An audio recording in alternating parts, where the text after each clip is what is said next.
Now, well, amid the ongoing Pegasus Snoopgate row, we've received a statement from Amnesty International that has now said that it never claimed that the list was NSO Pegasus spyware list. It added that the list mentions the kind of people NSO's clients would be interested in spying on. Let me bring in my colleague Niranjan, who's joining us with more details. Niranjan, if we go by this statement, it's a clear U-turn.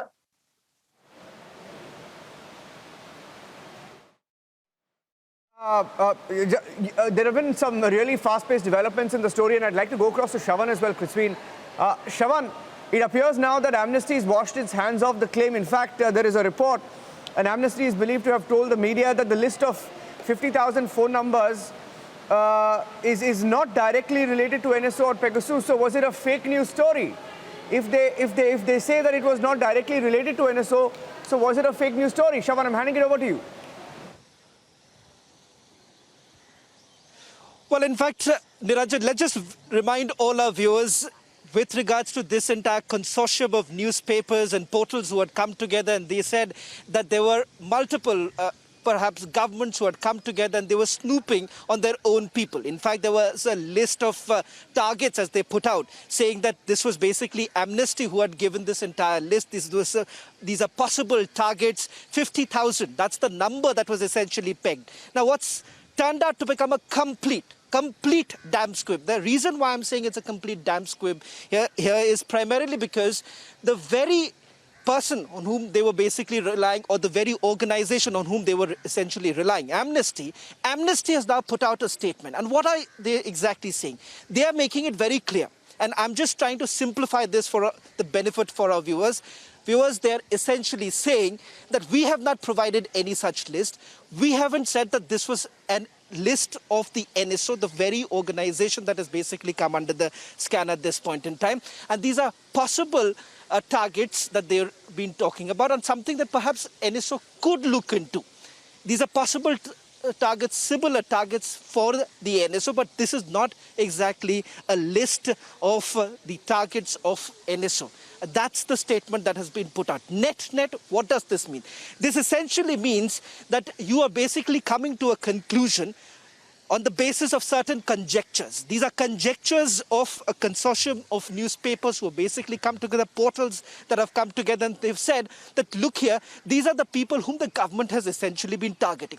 What is it that the government has been saying all this while? The government has made it abundantly clear, not this time. In fact, remember when this entire scandal came out, even in the year 2019, there was this entire question that was essentially raised that perhaps it is the government that is basically responsible. It is the government who's basically snooping on the possible targets, or rather opponents. They've also spoken about the fact that there are journalists, there are high court judges, there are justices who have basically come under the target.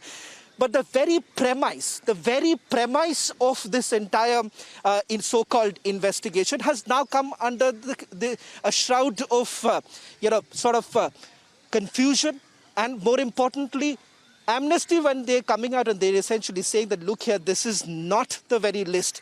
This is not the list of NSO. This is not the list of target. Perhaps sort of an assumption that has basically been made. On the basis of that assumption, you're basically coming to a very serious charge that was basically leveled against the government. At no point in time was there any conclusive evidence to basically provide that the government was actually carrying out this snooping activity. The government categorically, time and again, be it in 2019 or even now, they have made it very clear that no such surveillance was essentially being done. And whatever surveillance that you have, the intelligence agencies or the military agencies, these are legal. Rather, under the ambit of the law, all this was basically being carried out. And remember, why exactly is the surveillance important? The surveillance is essentially important to keep in mind our national security.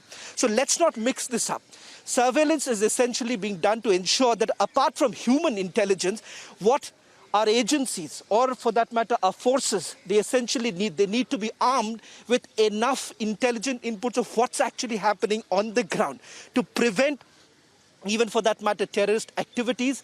All of that is required essentially through the kind of surveillance that is carried out. Surveillance is carried out in various parts of the country, but this is not essentially on citizens across the border. There is a wide spectrum of citizens and they come under this scanner. Now, that's the rationale that has essentially been put out. But to link this kind of surveillance and what the opposition has essentially been calling that this is a surveillance state. Just to put this into perspective, you've had Chief Minister of West Bengal, Mamata Banerjee, who's actually come out and said that today, India has become a surveillance state under Prime Minister Narendra Modi. That's the allegation that has been leveled by the Chief Minister of a state when she's basically playing into national politics, opened up her entire game altogether for 2024. She starts off by saying that this was nothing but yet another surveillance that was basically being carried out by Prime Minister Modi. So net, what I understand, Kritsween, from the statement that has been put out and also widely reported by newspapers in Israel. In fact, one of the journalists, I'm quoting one of the journalists who's reported on this story in Israel, who's essentially said that, look at this is a list.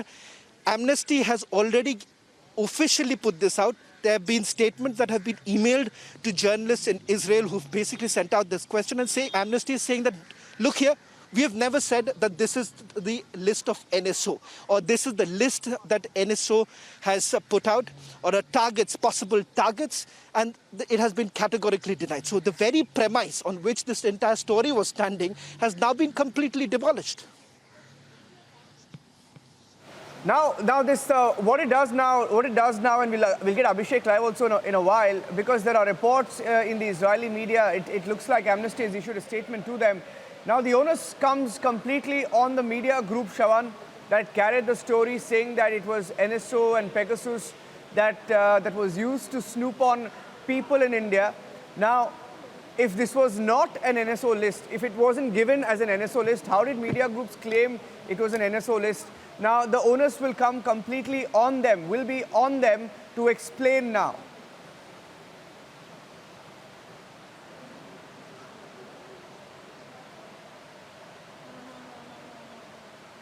Shravan.